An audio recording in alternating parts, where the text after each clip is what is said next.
So, here we are. This is one of the views. I thought maybe originally I was supposed to be on this trail because I came up here having seen from the road, looking up, like a series of little like wooden sort of gazebos. And I can't find them anymore. This looks like, actually maybe up there. I say that. I think there might be something up there. Anyway, this is all really new. It's just so impressive. Everything in China is just like overnight. It's just like a completely new highway on the side of a cliff. Yeah, Altay city. So it's basically a ski resort. I was gonna sort of film something of the ski runs on the way up, but then I just didn't, basically. But it's actually way more impressive than I thought. I'm staying. So here's the big park around here in this complex. And I've just walked all the way around and up the hill past the ski slope. But I was looking at these buildings from where I was staying, and it just would seem like they're new development projects, but actually like the reason they are kind of designed in that way to sort of, I guess, resemble nature a little bit more. And they do look like big trees when you're on the other side. It's actually much nicer when you're amongst them than looking at them. But it's because that's sort of the ski resort. Like, I had no idea. I didn't do any research, so I didn't realise that the resort was actually basically on the city's edge. And I mean, that's a bit of an overstatement. It's literally in the city itself. In fact, where you see just jutting up the end of this development project, that's where all of these sort of hybrid style Swiss ski lodges start. So they go all the way up the road. Obviously new development, not old development, but literally on the other side of this bank, you wouldn't believe it, but there is just this giant ski compound with like artificial black runs and all the various things that you find in a European ski resort. It's really impressive. I didn't realise it was that close. It's literally, you can walk to your ski spot in like 10 minutes from it, anywhere on this side of the city at least. And yeah, you can drive it in 5 minutes from pretty much anywhere in the city. And apparently everyone that has a residence card here in Altay, I don't know if it's Altay city or the region, I would assume it's just the city, they get skiing for free. And in schools, private schools, all of the lessons, all the sports ski lessons, included obviously. But everyone, irrespective if you're at a private school or public school, old, young, you all get to go skiing for free.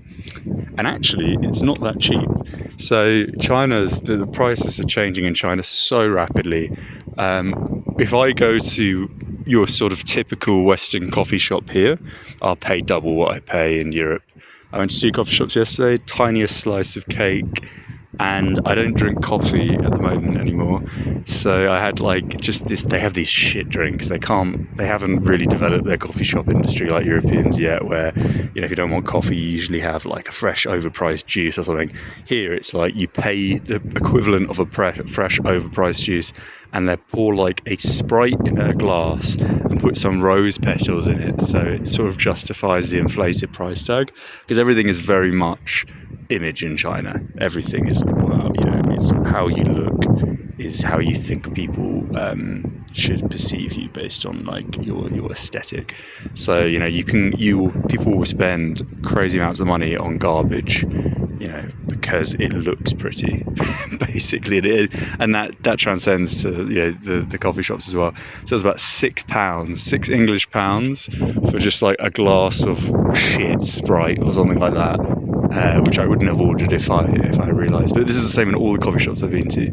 And then the cake is like £2.50 to £3, which is what you pay most places in Europe now. So the skiing is 31 a day, which is £34 for the pass. And then apparently the tutors are pretty cheap. Apparently it's £3.50 to £8.50 an hour. But again, still, you know, a lot of places in Europe, that's still minimum wage, so, you know, gives you an idea of where we are. But apparently this is Altay city is like one of the most exclusive ski places in China, I guess because it's like seen as being super remote, and you have to basically have money to get here and spend time here because it's so far away from everything, which is the draw, really. And yeah, I mean, it's always difficult when you take a sort of aerial view. That's the gazebo I was looking for. didn't realise it was that much higher. Yeah, there was another road up there, but I opted for this one. But maybe I can go back round before the sun comes up and it gets to like 40.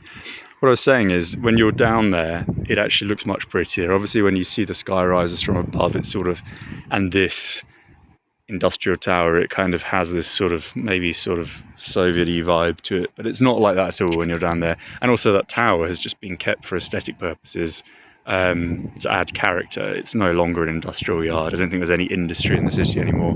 It's all very, very swanky and fancy. And then down here, where this sort of demonic looking building is, you have this sort of like fake ski chalet restaurant area with kind of pretentious places. When I walked past, the menu for like a standard main there was sort of 15 to 20 English pounds. So, you know, it gives you an idea. This is not a cheap place.